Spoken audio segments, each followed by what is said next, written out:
Iba pang mga Hmm. punto de vista, ika nga, sa susunod nating panauhin, si Akbayang Party List Representative Shell Jokno. Magandang umaga po, attorney, and welcome po muli sa Super Radio DCWB. Good morning po. Good morning, Isa. Good morning, Nympha, at lahat ng nanonood at nakikinig. Yes, sa ating po mga kapuso, live na live po si Congressman Jokno sa Zoom at mapapanood po ninyo sa ating Facebook live. Congressman, ganito po, ang sabi po ng kampo ni Vice President Sara Duterte, ipagpaliban muna ng House Committee on Justice yung kanilang impeachment proceedings dahil may mga nakabinbin pa pong mga petisyon sa Korte Suprema Tatlo. tatlo at dapat maglabas muna ng pasya ang Korte Suprema bago ituloy o hindi ito pong impeachment proceedings. Ano pong inyong masasabi rito, sir? Pinapatigil na naman nila yung ating impeachment hearings. Alam niyo, matagal nang iniintay ng sambayan ng Pilipino makita yung ebidensya. At ako ay nagtataka kung bakit hanggang ngayon tila ay ayaw nilang mangyari ito. Ang simple lang naman ang tungkulin ng Committee on Justice dito. Hindi naman kami ang maglilitis ng kaso. Ang trial nito ay talagang mangyayari sa Senado kung umabot doon. Ang ang trabaho lang namin ay tingnan ang ebidensya at alamin kung sapat ba yung tinatawag nga na probable cause para matuloy ang kaso. So yung mga sinasabi nila na fishing expedition daw ito, na hindi daw pwede kami magsabihan, naku, nasa loob yan ng aming rules ng House of Representatives at mismo ang saligang batas natin ang nagsabi at nag-utos sa amin na mag-conduct ng hearing. Ngayon, kung maalala ninyo, di ba, yung una namin ginawa ay tinignan namin kung sufficient in form and substance ang mga complaint. Opo. So natapos na natin yan. And then tiningnan naman namin kung sapat ba para matuloy ang impeachment case. Kasi ayon sa rules ng House of Representatives, doon lang ang oras na pwedeng maglabas ng subpoena ang House. Opo. Para kaming yung piskal sa isang preliminary investigation na titingnan lang namin kung meron probable cause. Tapos kung talagang sa tingin namin ay meron, ibabato naman namin yan sa korte kung sa preliminary investigation. Kung ang impeachment naman sa Senado bilang Senate Impeachment Court. Opo. Congressman Jokno, isa rin po kasi sa mga binabatikos ng mga sumusuporta kay Vice President Sara Duterte ay yung pong imbitasyon dun po sa PDL na si Ramil Madriaga na sinasabing or nagpakilalang dating aide, dating bagman ng Vice Presidente. Kayo po ba sa inyo pong palagay, nararapat ba talagang humarap si Ramil Madriaga sa House Committee on Justice? Lalo't nababanggit naman na hindi pa naman ito yung trial proper dahil yung trial sa Senate Impeachment Court pa mangyayari. Ganito ayon sa mismong alegasyon ng mga complaint na sinabi namin sa Committee on Justice na sufficient in form and substance, lumalabas na si Madriaga ang isa sa medyo pinakamahalagang testigo. Ngayon, hindi naman namin siya ililitis muna, pero kailangan namin makita at marinig mismo sa bibig niya kung ano yung alam niya tungkol sa nakalagay sa kanyang salaysay. Kung halimbawa, humarap siya at lumabas na wala naman palang laman, wala naman palang siyang alam, puro haka-haka lang o yung tinatawag na hearsay, o di ma-assess namin ngayon ang kaso. At kung sa ganon ay masasabi namin hindi dapat matuloy yan. But on the other hand, kung lumabas na totoo yung mga sinasabi niya sa kanyang affidavit at talagang siya yung sinasabi ngang bagman, naku, malaking bagay yun.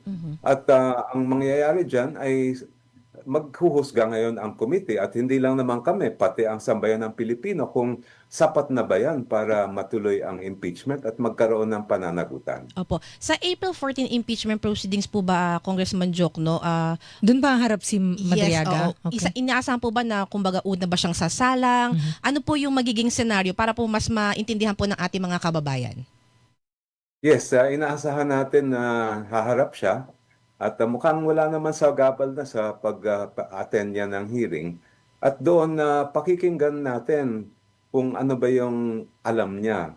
Depende yun sa mga sasabihin niya. At syempre dapat under oath yan. Kailangan manumpa muna siya para kung sakasakaling lumalabas na siya yung nagsisinungaling ay pwede pa siyang kasuhan ng perjury at kung ano-ano pang mga kaso. Yun nga yung isang magpapatibay sa kanyang pagtetestigo kung willing siya mag-under oath at humarap. Kasi sa ngayon, ang hawak lang ng committee ay yung mismong complaint at saka yung kanyang affidavit. Pero affidavit lang yon. Hindi siya mismo personal na humaharap sa committee. Kaya very important itong darating na hearing sa Tuesday at yung mga susunod pa na mga hearing. Opo.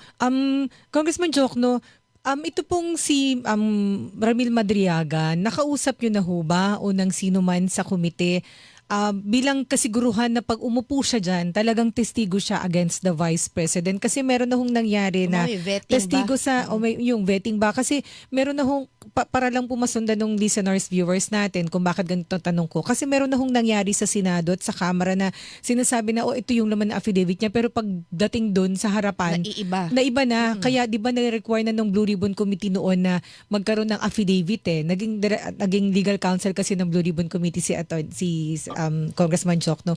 So, nagkaroon na ng ganung requirement para may paninindigan kasi meron nag-iiba po ng kanta pag nasa harap na. Well, ako mismo hindi ko pa siya nakakausap, Opo. si Ramil Madriaga. Kaya nga kailangan natin ng hearing. Kasi yung vetting process ay mangyayari sa Martes, pagharap niya. Iba kasi ang procedure pagka Blue Ribbon Committee halimbawa o Inquiry in Aid of Legislation at saka yung impeachment. Iba ang rules po natin dyan. Sa rules on investigation in aid of, sa Inquiry in Aid of Legislation, tama naman talaga na dapat magkaroon ng vetting process. Lalong-lalo na kung halimbawa sabihin ng isang senador, ito, mayroon akong witness. Pero sa amin naman, hindi namin witness si Madriaga. Hindi siya testigo ng sino mang member ng Committee on Justice. Siya ay sinabi mismo ng mga complainant na may alam, may personal knowledge tungkol sa mga bagay na magpapatunay daw sa mga alegasyon nila. So, kailangan humarap siya, ma-assess natin lahat kung meron ba talaga siyang alam at totoo ba ang sinasabi niya. So, ibig sabihin, kung halimbawa po na makita ninyo na nagsisinungaling o preposterous ang mga sasabihin ni Madriaga, pabor yun sa camp ni Vice President Sara. So, wala siyang dapat ikapangamba kung humarap man ito. Yes. Mhm. At makikita naman natin kasi sumagot naman si VP Sara doon sa impeachment complaints na dalawa na may sufficient informant substance at meron din siyang mga nabanggit doon tungkol kay Madriaga. So malalaman natin, mako-compare natin yung allegations ni VP Sara bilang respondent at yung sasabihin pagharap ni Madriaga sa Martes. I'm assuming he will be there on Tuesday. Opo. And then, dun po sa, bali 3 na yung petisyon sa Supreme Court gusto practically itigil po ng Kamara yung impeachment process. Kayo po, Congressman Jokno, sa tingin ninyo, how confident are you po na hindi maglalabas ang Supreme Court ng TRO? Oo, hindi kayo pipigilan. Well, unang-una, makikita nyo naman ingat na ingat si Chair Jinky Luistro, ingat na ingat ang buong komite sa pagkaproseso ng impeachment complaints. Alam namin, lahat naman kami, nabasa namin yung naging ruling ng Supreme Court nung nakaraang taon, pati yung ruling sa MR. Kaya we are fully aware na kailangan by the book ang pag-process ng impeachment complaint. At yung isang very telling na fact ay hanggang ngayon, wala pa rin na issue TRO ang Korte Suprema. Kung sa tingin nila siguro ay talagang kailangan tigilan ang impeachment case, dapat makapaglabas na sila.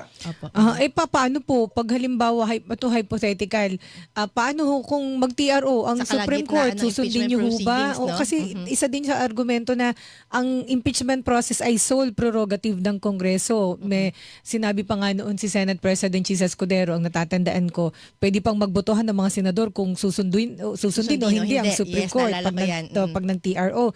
So ito po, paano pag nag-TRO po, Congressman Jokno? Well, of course, no? Pag meron, kasi di ba hiwa-hiwalay ang tatlong departamento ng ating pamahalaan. Opo. Pag may kaso na ihain sa Supreme Court at meron silang mga utos, walang choice ang ibang Susundin. departamento sundin. Ayaw naman natin na magkaroon ng constitutional crisis. But at the same time, tama rin kayo na may mga kapangyarihan na talagang sole prerogative at power ng isang department.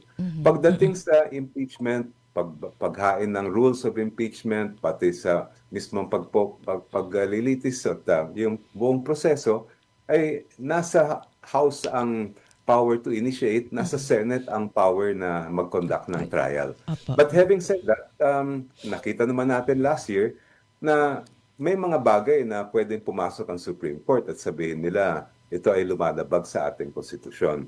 But ito lang sasabihin ko, very clear ang dapat gagawin ng House of Representatives dito sa kasong nakasalang sa amin ngayon sa Committee on Justice.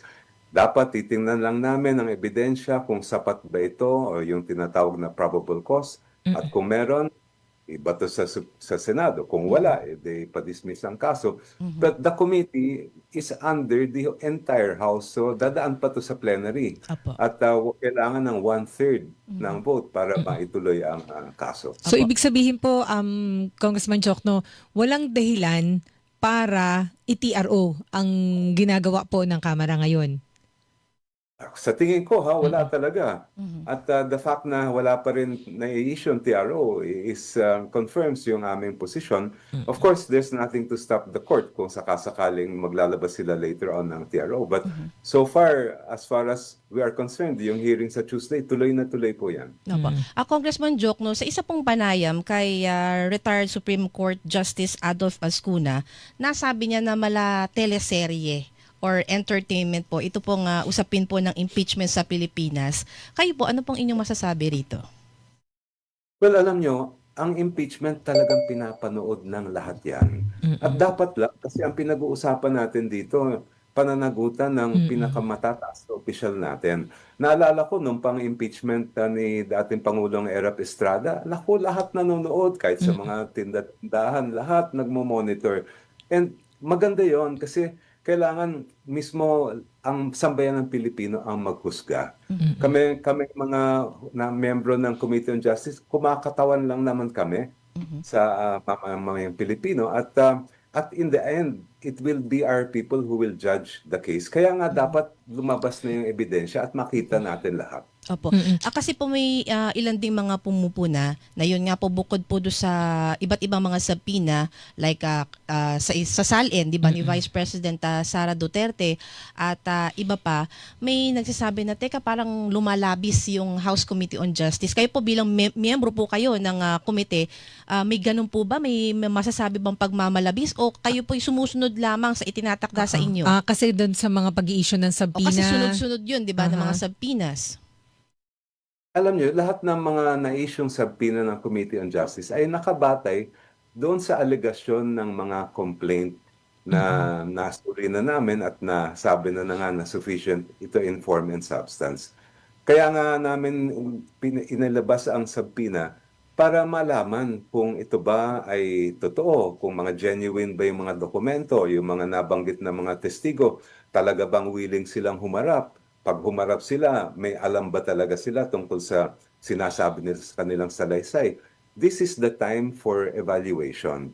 Kaya hindi ako sang-ayon dun sa mga nagsasabi na fishing expedition ito, lumalabas na kami sa aming kapangyarihan.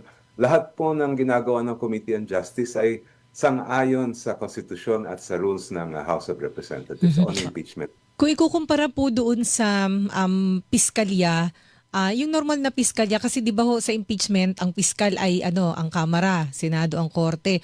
So doon sa mga normal po pag nagsampa ng reklamo, di ba, yung the normal piskal, ganito rin ho ba yung ginagawa? Pwede rin ho sila magsampina, magpatawag po ng mga personalidad at magpakuha ng mga dokumento para ma-verify kung nararapat yung reklamo o kaso?